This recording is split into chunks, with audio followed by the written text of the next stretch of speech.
I felt so strongly that this life group thing is not just something we should do.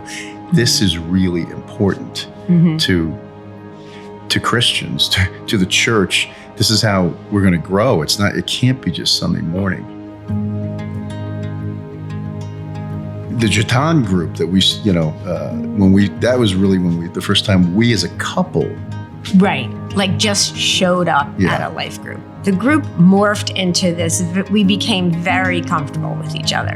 It was okay if you had a bad day, if you had a bad week, if you didn't feel like showing up.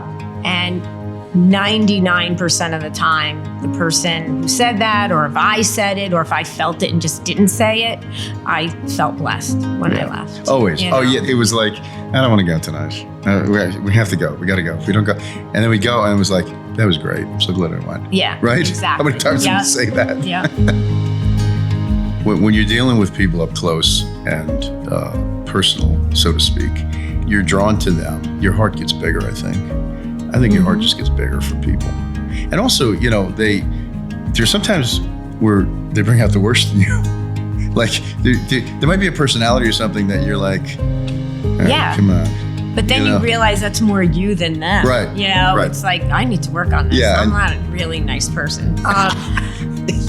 Which that happens. You're a nice person. Yeah, I know. But, there's not nice parts of your personality. Right. The only way you can work on those things is for God to point them out. And sometimes it's through somebody else. We don't want everyone to be like us. Definitely. That would be boring. Like you want to be challenged. And if you don't put yourself in that position, then you don't ever realize it. And the terrible part is that they're probably looking at me and going, he's kind of annoying. And I'm like, tell me about it. Tell me something I don't know. So it's like, so they're thinking the same thing. But at the end of the day, you've grown to love these people. And it's like, all right, this is a family. It's like your family. Yeah, this exactly. is my family.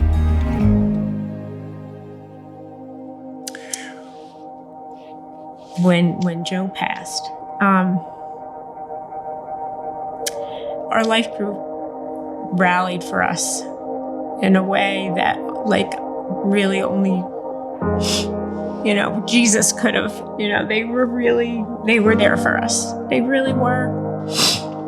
To be honest, I was deeply offended by God for what happened. But you know what? Our life group came around us. They didn't care if we showed up and didn't say anything. We showed up and just cried and asked for prayer. They didn't. It was just, we could just be ourselves, and they were there to just hold us up. Yeah. And they did. They held us up. I remember one time we were on our way. I think it was 2 months after Joe had died. And we were in the car, and we sort of didn't want to go that night. It was a bad day. And you said to me, I can't do this. I can't do this. And we called in the car and we said, we're so sorry. We just can't be there. Mm-hmm. And, I later found out that, they were just praying for us. Mm-hmm. Yeah, I mean, the church was great. I mean, the whole church was tremendous during that time. But the smaller group, the life group, was, we felt like almost they went through this with us in a sense. Yeah. So, They did. All I could say is, to this day, like, I look at those people that were in our life group at that time, and I feel like a sense of belonging with them. In that, they were there with us in a really, really hard time. And it's just a beautiful relationship that, only having that happen and going through that with them could have produced that. We would have never known that if we didn't have tragedy. No. If we didn't have tragedy in our lives. So, and that was a huge tragedy. In the fall of last year, when we were expanding life groups and and getting more life groups together, we decided that there were some folk who just wanted to join life group and just wanted to be online, total Zoom. You were still not in the worst days of the pandemic, but we developed a group of folks who, some didn't even live in our state. In fact, half the group didn't live in New Jersey. But we got to know them, and we started to form this group, and we really started to love, these folks. And then on February 12th, we got, your diagnosis, and we were. Yeah. I don't know. Yeah, it was.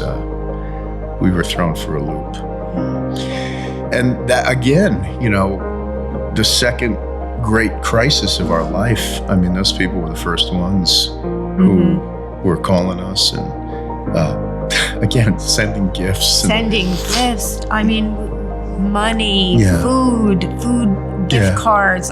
For how many weeks did we have the kids? Right, meals together. When you came out of the hospital, we were so shattered that we just had this need to be together. And, Matt and Emily and Kate and Scott and Caroline, and, Josh was here a lot. We would have meals, and those things came in way more than handy. way more than amazing. handy. Yeah, but man, they were there. That group that we had, that online Zoom group was there. And again, a great comfort in a time when we didn't know what to do. Developing close relationships with people, especially, because we all have family, we have a lot of commitments, but other people in church, like Sunday mornings aren't enough. We talk mainly about what we got out of the group, but also what you get to give to the group. If you don't get close with somebody, you don't know what their needs are. You don't know what to really pray for that person. You're not going to talk about your struggles, the things that you don't talk about casually that are really a burden for you. You're not going to talk about those unless you're in an intimate group with people. We were never meant to live and grow alone. We just weren't. We need to give. We get bottled up and we just look at ourselves. Right. And our little struggles become the entire world. Exactly. And but when you're reaching out, you're giving. It's, I don't know, you get out of yourself. You really do. And I think life groups. Well, you realize you aren't alone in your struggles. Everybody has them. They're different levels, different, types, but everybody is struggling to a degree. What life is, that's just the way it is. Yeah. We need to get out of ourselves. And I think life groups are a way to help us get out of ourselves. They really are. I often look at some folks and I see their families and I see some of their struggles and I know they're not part of a life group. And I feel like shaking them, going, okay, you need to kick this and that out of your life, and you need to be part of a life group because you really need this. You Sunday morning, great. You need this, and I just know that they're missing. They're missing out. They're missing out, and part of God's plan, for people to be together and to grow together. We can experience God's presence through other believers. And then in reverse, to realize that someone else can experience Jesus through me is a great privilege. It's just a great privilege. And I thank them for what they've done, in our lives. Yeah, absolutely. We'll never forget it.